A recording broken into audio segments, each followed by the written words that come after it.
Hey guys, this is Brian with Turf Mechanic. Today I'm going to be putting down some grass seed on bare dirt, but I have to prepare the dirt for the seed. There's a good handful of ways that you can do this. The laziest way of them all is to do nothing and just put the seed on it. I don't recommend doing that. But I figured that this would be a great opportunity to explain some of the better ways to prepare dirt, whether it be a small little spot like this or a larger spot like an entire front lawn. And then I'm going to show you the method that I'm going to be using, which is probably the easiest method and the best method of them all. Let's take a close look at the spot. All right, so this is the spot. I've built some steps and I've got to connect the steps to the patio, to the door, to the sprinkler. Basically, we're looking at about 30 square feet. This is a very small space. Now, I did trench to put in a couple small little sprinkler heads to keep this area irrigated. But other than that, the ground is compacted and nothing's been growing in it other than weeds for years. If I were to put grass seed on this right now, it would germinate very poorly because it's compacted, hard dirt. We have to scuff it up. We have to give it a nice layer of loose dirt for the grass to actually germinate into. And the most obvious things that you could do is use one of a couple different rakes. This is what we call a thatch rake. You can usually buy these at home improvement stores. We use them in the lawn, but they can also cultivate the ground. You could also use a regular old garden fork like this to do the same thing. Just takes a lot of manual effort.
Now, as you can see, because these tines are much sturdier, there's a whole bunch of them, it ends up bringing up more powdery dirt.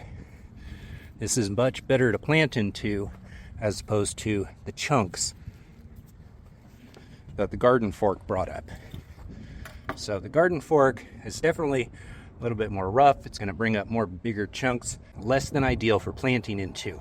Certainly you can, but it's much better to use a thatch rake like this. Now, I only demonstrated me going over this a couple times, one with the garden fork and one with the thatch rake, and you can see my pile of dirt that I pushed off to the side with my shovel. It's fairly sizable, but what I'm going to do is going to go back over this some more because I really want to kind of level things out. We're a little bit higher over here, a little bit lower over here. I kind of want to even the whole thing out, have a nice big pile, probably twice that big, of fluffy dirt that I can then bring back and put over the area so that it's completely flat. But before I do that, I'm actually going to water the dirt underneath before I put the powdery stuff back on top. But what if you have a very large space? Using a rake like that is going to be very, very tiring if you're going to be doing it over, let's say, 1,000 square feet. Like an entire front lawn. That's when you use something like this. This is what we call a scarifier or a dethatcher. It's a machine, you just connect an extension cord to it, and it's basically kind of like raking with the thatch rake, except for it's an electric motor. See, underneath, it's the same things. These little hard tines that they score the ground. This thing turns super duper fast, scores the ground, and it turns hard dirt into powder, like really powder fine. You could take rock hard dirt and turn it into something that resembles flour. It's extremely easy to plant into dirt when it's that soft. And because it's electric, you can cover an entire lawn space with hardly breaking a sweat. Am I sweating? I'm sweating a little bit. Dirt's sticking to me.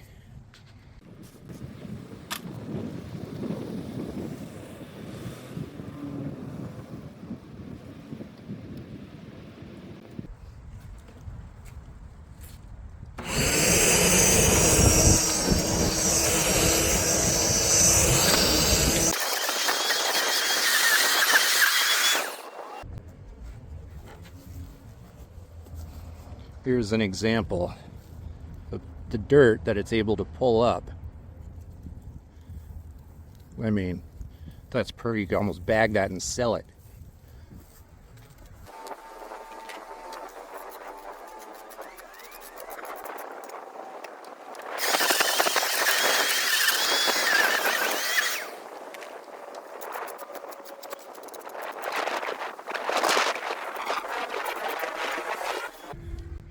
Now, I've only taken a couple passes at this, and it's an awkward space to use this machine,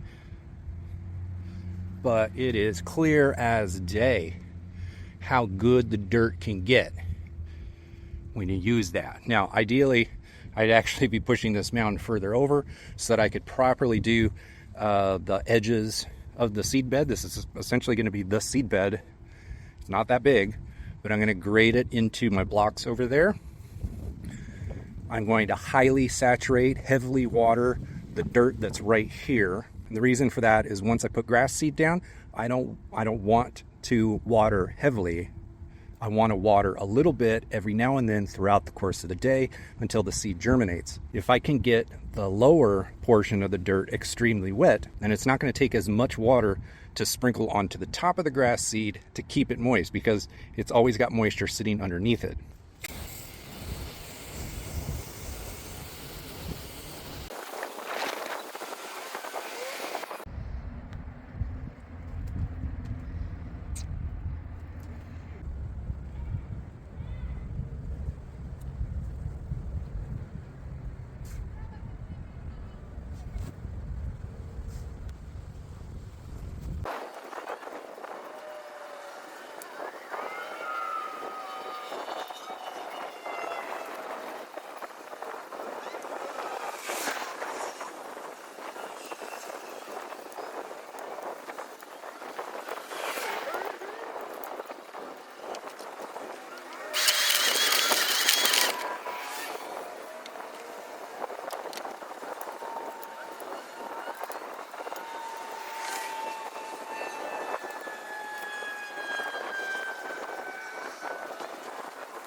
Now at this point, we've got fluffy dirt, probably about half of an inch thick. You could go ahead. Many times in the past, I've fertilized, or I've put my fertilizer down with the grass seed. I've amended the soil, so to speak. This time I'm not going to. I'm going to be putting down a fine fescue. Doesn't require a lot of fertilization. Plus there's a bunch of natural minerals in the soil already. The whole point of watering before we put all that fluffy dirt back on is because now we have soil moisture in the root zone. So I'm going to put the grass seed on top, and then we're going to cover that up with a little bit of peat moss, tamp it down with our foot, and that's all it takes.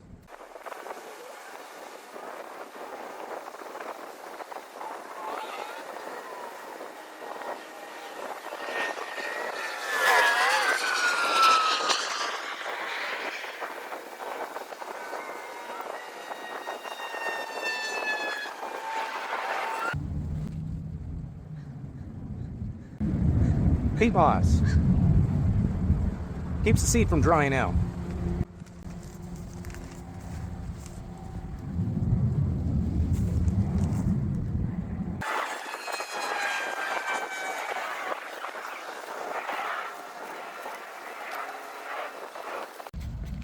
In case you're wondering, this is the density of seed that I'm putting down.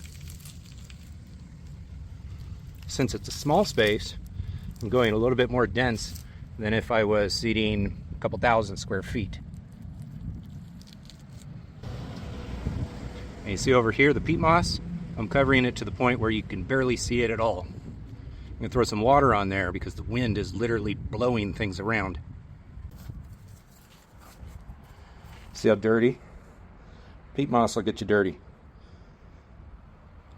So yeah, just prepare for that. Plan on that.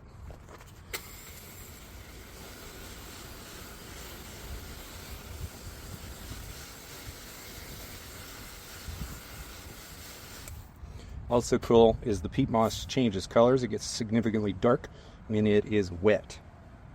When it's dry, it starts becoming that light tan color. So you can tell when the seed needs to be watered again just by the color of the peat moss. I gotta go get some more peat moss and put it on this little area here. Yeah, there we go. That looks pretty good. That'll be nice grass.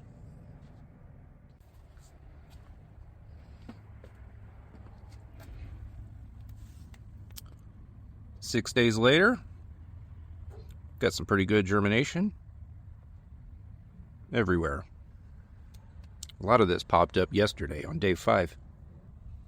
Because this is a fine fescue, I'm not going to be fertilizing it right now. But even if it was a regular grass, you wouldn't necessarily have to fertilize it either. You could, there are some reasons to, but there are also reasons to not fertilize it. I got a video up here in the corner that I made a couple months back about using starter fertilizer with grass seed. Make sure to watch that next if the topic is new to you.